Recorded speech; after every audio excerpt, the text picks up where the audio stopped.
Welcome to రాజనీతి. YSR Congress party మాజీ నాయకుడు వేణుంబాకం విజయసాయిరెడ్డి గారు 2020 జనవరిలో రాజ్యసభకు రాజీనామా చేశారు. అప్పటికి ఆయన పదవీ కాలం మరో 3.5 ఏళ్ళు ఉన్నప్పటికీ ఆయన రాజీనామా చేశారు. రాజకీయాల నుంచి తప్పుకుంటున్నట్టు ప్రకటించారు. వ్యవసాయం చేసుకుంటూ శేష జీవితం గడుపుతానని ప్రకటించారు. ఆ విషయం అందరికీ తెలిసిందే. జగన్మోహన్ రెడ్డి మీద తనకెంతో అభిమానం ఉంది, కానీ ఆయన చుట్టూ ఉన్న కోటరీ ఆయన తప్పుదోవ పట్టిస్తోంది, జాగ్రత్త పడాలని జగన్ గారికి ఒక సలహా కూడా ఇచ్చారు. ఆ తర్వాత ఆయన కొంతకాలం పాటు సైలెంట్ అయ్యారు. లిక్కర్ కేసు విచారణకు హాజరైనప్పుడు మీడియాతో మాట్లాడటం మినహా పెద్దగా వార్తల్లో లేరు. అప్పుడప్పుడు హిందుత్వానికి అనుకూలంగా సోషల్ మీడియాలో పోస్టులు పెడుతున్నారు.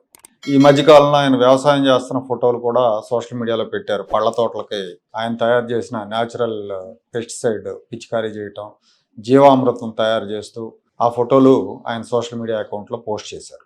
త్వరలోనే మళ్ళీ రాజకీయాల్లోకి వస్తానని ప్రకటించారు. ఆయన బీజేపీలో చేరతారన్న వార్తలు వస్తున్నాయి. దానికి తగ్గట్టే హిందుత్వానికి అనుకూలంగా ఆయన పోస్టులు పెడతా ఉన్నారు. అయితే ఢిల్లీ బీజేపీ పెద్దలు విజయసాయిరెడ్డిని చేర్చుకునే విషయంలో అంత సుముఖంగా లేరు అన్న ప్రచారం జరుగుతూ ఉంది.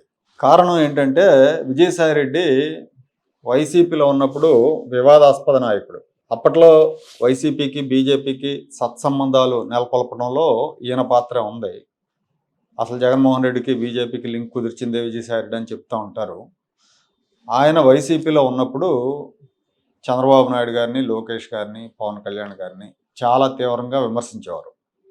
పప్పు నాయుడు, నిప్పు నాయుడు అంటూ వ్యక్తిగత దాడులు చేశాడు.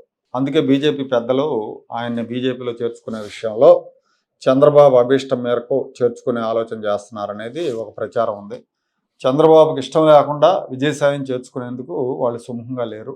విజయసాయి బీజేపీలో చేరటాన్ని ఎలాగూ చంద్రబాబు నాయుడు, లోకేష్ ఇష్టపడటం లేదన్న వార్తలు కూడా ఉన్నాయి. ఈ నేపథ్యంలోనే ఇటీవల విజయసాయిరెడ్డి చంద్రబాబును టార్గెట్ చేస్తూ పోస్టులు పెడుతున్నారు. పార్లమెంటులో అమరావతి చట్టానికి సవరణ జరిగిన తర్వాత ఆయన కేంద్రానికి ధన్యవాదాలు చెప్తూనే సన్నాయి నొక్కులు నొక్కారు. ఈ చట్ట సవరణ మూలంగా రాజకీయ వివాదం ముగిసిపోవచ్చు, కానీ రాజధాని అన్ని వర్గాలకు చెందేలాగా, సామాజిక న్యాయానికి ప్రత్యేకలా, మెట్రో నగరాలతో పోటీ పడేలా ఉండాలని ట్వీట్ చేశారు. అంతవరకు బాగానే ఉంది. అలాగే రైతుల హక్కులను పరిరక్షించాలని, పూర్తి స్థాయిలో డెవలప్ చేసిన ప్లాట్లు కేటాయించాలని, వాళ్ళకు వార్షిక కౌలు చెల్లింపులు సకాలంలో జరపాలని, పేదలకు జగన్మోహన్ రెడ్డి హయాంలో ఇచ్చిన ప్లాట్లను మళ్ళీ పునరుద్ధరించాలని, అప్పుడే నిజమైన న్యాయం జరిగినట్టు అని పేర్కొన్నారు. అదే సమయంలో తెలుగుదేశం పార్టీకి ఒక సూచన చేశారు. తెలుగుదేశం పార్టీకి ఒక సూచన అంటూ, మీరు నిర్మించేది అమరావతి కావాలి, కానీ కమరావతి కాకూడదని జాగ్రత్తగా ఉండండి అని హెచ్చరించారు. విజయసాయిరెడ్డి జగన్మోహన్ రెడ్డి ముఖ్యమంత్రిగా ఉన్నప్పుడు కీలకంగా ఉన్నారు. మరి ఆ కీలకంగా ఉన్నప్పుడే జగన్మోహన్ రెడ్డి 3 రాజధానుల పేరుతో అమరావతిని చంపేశాడు. అమరావతికి రూపాయి ఖర్చు పెట్టలేదు. అమరావతి రైతులకి కౌళ్ళు చెల్లించలేదు. వాళ్ళ మీద దాడులు చేశారు, కేసులు పెట్టారు, అరెస్టులు చేయించారు. మరి విజయసాయిరెడ్డి అప్పుడే జగన్మోహన్ రెడ్డికి చెప్పాల్సింది, అమరావతిలో రైతులకు న్యాయం చేయాలి, అన్యాయం చేయకూడదు, వాళ్ళ కౌళ్ళు ప్రతి సంవత్సరం గడువులోపు ఇవ్వాలి, దీన్ని ఒక అద్భుత రాజధానిగా చేయాలి, దీన్ని కమరావతితో రెడ్డావతో చేయకూడదు అని అప్పుడే చెప్పుండాల్సిందే విజయసాయిరెడ్డి. అప్పుడు ఆయనకు రైతులు గుర్తుకు రాలేదు, రాజధాని అవసరం అనిపించలేదు. ఆ నిర్ణయాన్ని, జగన్మోహన్ రెడ్డి నిర్ణయాన్ని సమర్థిస్తూ వాదించారు. ఇప్పుడు వాగ్బాణాలు విసురుతున్నారు. కూటమికి కులం రంగు పులిమే ప్రయత్నం చేస్తున్నారు. ఆ తర్వాత కూడా వరుసగా ట్వీట్లు పెట్టారు. చట్ట సవరణ వల్ల పెద్దగా ఒరిగేది లేదన్నట్టుగా ఆయన ట్వీట్లు పెట్టారు. రాజధాని అనేది రాష్ట్ర పరిధిలోని అంశం అని కేంద్రం ఎప్పుడో 2020లోనే హైకోర్టులో అఫిడవిట్ దాఖలు చేసింది. కేంద్ర చట్టం ద్వారా రాజధానిని రుద్దటం రాజ్యాంగ మౌలిక స్వరూపాన్ని ఉల్లంఘించడమే. ఇది రాష్ట్రాన్ని కేంద్రం చేతిలో కీలుబొమ్మగా మార్చుతుంది. గతంలో ఏ పునర్వ్యవస్థీకరణ చట్టాలు కూడా రాజధానిని నిర్ణయించలేదు, శాసించలేదు. ఆ నిర్ణయం రాష్ట్రాలదే. ఒకవేళ దీన్ని కోర్టులో సవాల్ చేస్తే, కోర్టు కొట్టేస్తే మళ్ళీ అనిశ్చితి ఏర్పడుతుందని ట్వీట్ చేశారు. రాజధాని అనేది ఆర్థిక ప్రాధాన్యత, పరిపాలనా సౌలభ్యం, ప్రజా పెట్టుబడుల నుంచి ఉద్భవించాలి తప్ప చట్టపరమైన విధింపుల ద్వారా కాదు అని ఆయన వ్యాఖ్యానించారు. అసలు కేంద్ర ప్రభుత్వం చేసిన విభజన చట్టంలోనే 2 రాష్ట్రాలకు హైదరాబాద్ రాజధానిగా 10 ఏళ్ళు ఉంటుందని పేర్కొన్నారు. ఆ తర్వాత హైదరాబాద్ తెలంగాణకు మాత్రమే రాజధాని, ఆంధ్రప్రదేశ్కు మరొక రాజధాని ఏర్పరచుకోవాలని పేర్కొన్నారు. మరి కేంద్రానికి రాజధాని నిర్ణయించే అధికారం లేనప్పుడు హైదరాబాద్ రాజధానిగా 2 రాష్ట్రాలకు 10 ఏళ్ళు ఉంటుందని ఎందుకు చట్టం చేశారు? ఎందుకు చట్టంలో పెట్టారు? అలాగే ఆ తర్వాత తెలంగాణకు మాత్రమే హైదరాబాద్ రాజధానిగా ఉంటుందని ఎందుకు చట్టంలో చెప్పారు? అప్పుడు అది కేంద్రం పరిధిలో ఉన్నట్టు కాదా? అప్పుడు అది కేంద్రం పరిధిలో ఉండి ఆ తర్వాత ఆ పరిధి నుంచి పోయిందనుకోవాలా? అసలు ఇప్పుడు ఈ అమరావతి విషయంలో చట్ట సవరణ చేయడానికి కారకుడు ఎవరు? కారకుడిని ప్రస్తావించకుండా సన్నాయి నొక్కులు నొక్కడం దేనికి? అప్పుడు అమరావతిని పొడిచిన బృందంలో ఈ విజయసాయి రెడ్డి కూడా ఉన్నారు. ఇప్పుడు కూడా అమరావతిని అడ్డం పెట్టుకుని కూటమిని, ముఖ్యంగా చంద్రబాబు నాయుడిని టార్గెట్ చేసే ప్రయత్నం చేస్తున్నారు. ఇంకో ట్వీట్లో ఆయన ఏమంటారంటే, బెంగళూరు నగరాన్ని 1537లో కెంపేగౌడ నిర్మించడం ప్రారంభించారు. హైదరాబాద్ని 1591లో మహమ్మద్ కులీ కుతుబ్ షా, చెన్నైని 1639లో బ్రిటిష్ ఈస్ట్ ఇండియా కంపెనీ తరపున ఫ్రాన్సిస్ డే వీళ్ళు స్థాపించారు. అవి మహానగరాలుగా రూపుదిద్దుకోవటానికి వరుసగా బెంగళూరుకి 500 ఏళ్ళు, హైదరాబాద్కి 430 ఏళ్ళు, చెన్నైకి 380 ఏళ్ళు పట్టింది. ఈ నగరాలు ఏవి కూడా రాత్రికి రాత్రే నిర్మించబడలేదు, ఆ రాత్రికి రాత్రే అభివృద్ధి చెందలేదు, తరతరాల పాటు రూపుదిద్దుకున్నాయి. అమరావతిని అప్పు తెచ్చిన డబ్బుతో, గొప్ప భ్రమలతో రాత్రికి రాత్రే సృష్టించలేము. ముఖ్యంగా అది సెల్ఫ్ ఫైనాన్స్ ప్రాజెక్ట్ అనేది నిజం కాదు. మొదట ప్రాథమిక నిర్మాణాలైన అసెంబ్లీ, సచివాలయం, హైకోర్టు, ప్రభుత్వ ఉద్యోగులకి అవసరమైన నివాస గృహాలను నిర్మించి అక్కడితో ఆగండి. కాలంతో పాటే అమరావతిని సహజ సిద్ధంగా ఎదగనివ్వండి. ఒక రాజధాని నగరం బలం నుంచి ఉద్భవించాలి, అప్పుల నుంచి కాదు. అవసరం లేని డిజైన్లు, మితిమీరిన మౌలిక సదుపాయాల కోసం డబ్బు ఖర్చు చేయటం విజన్ అనిపించుకోదు అన్నారండి. అది ఆర్థిక బాధ్యత రాహిత్యం అవుతుంది అన్నారు. దానంతటదే ఎదగడానికి భవిష్యత్తులో ఏ జగన్మోహన్ రెడ్డి వస్తే ఎదగనిస్తారా? ప్రాక్టికల్గా ఆలోచిద్దాం. పైగా ఈయన ఏమంటాడంటే, అది ప్రజల మీద అనవసర భారం పడుతుంది దీని మూలంగా అంటాడు.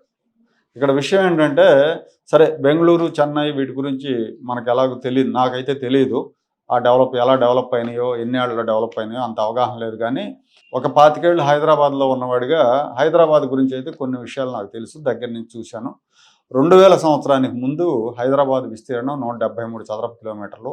అప్పుడు మున్సిపల్ కార్పొరేషన్ ఆఫ్ హైదరాబాద్ ఉండేది, MCH. అప్పటి జనాభా 36 లక్షలు. ఇప్పటి హైదరాబాద్ విస్తీర్ణం 625 చదరపు కిలోమీటర్లు, అంటే 3.5 రెట్లు పెరిగింది. ఇప్పటి జనాభా 1 కోటి దాటింది, అంటే జనాభా కూడా 3 రెట్లు పైనే పెరిగింది. అప్పుడు 36 లక్షలు ఉంటే ఇప్పుడు 1 కోటి, అంతా కూడా 25 ఇయర్స్లో.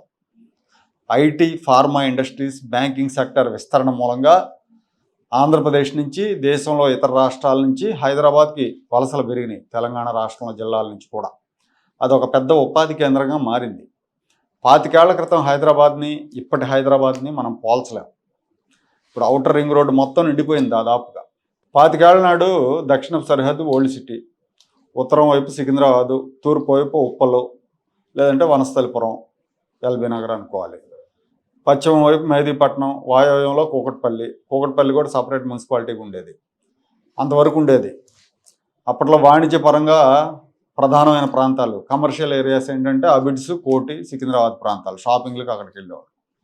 జూబ్లీహిల్స్లో అయితే అక్కడక్కడ ఇళ్ళు ఉండేవి, ఎక్కువ భాగం ఖాళీగా ఉండేది. కమర్షియల్ ఏరియాగా ఉండేది కాదు, రెసిడెన్షియల్ ఏరియాగా చాలా ఆహ్లాదంగా ఉండేది ఆ రోజుల్లో.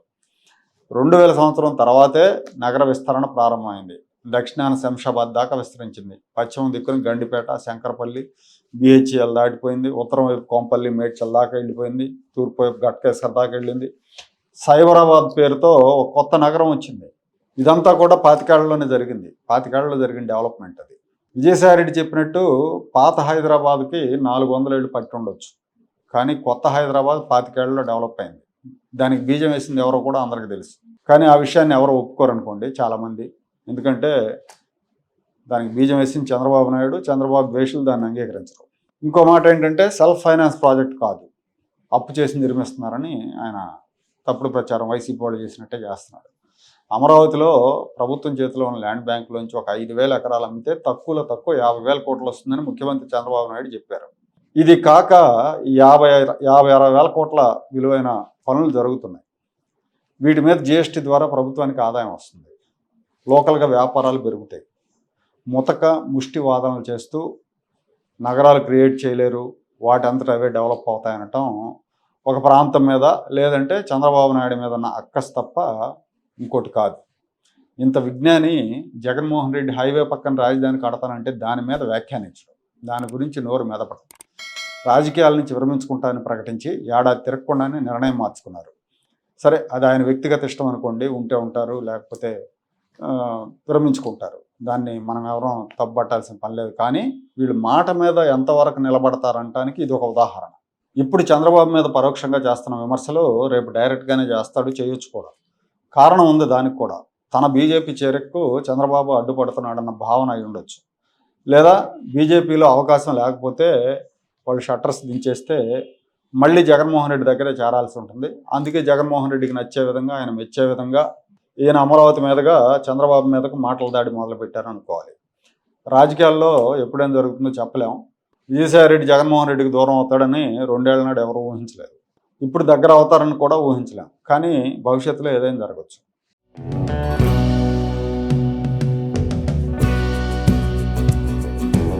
Like, share and subscribe to Rajaniti channel.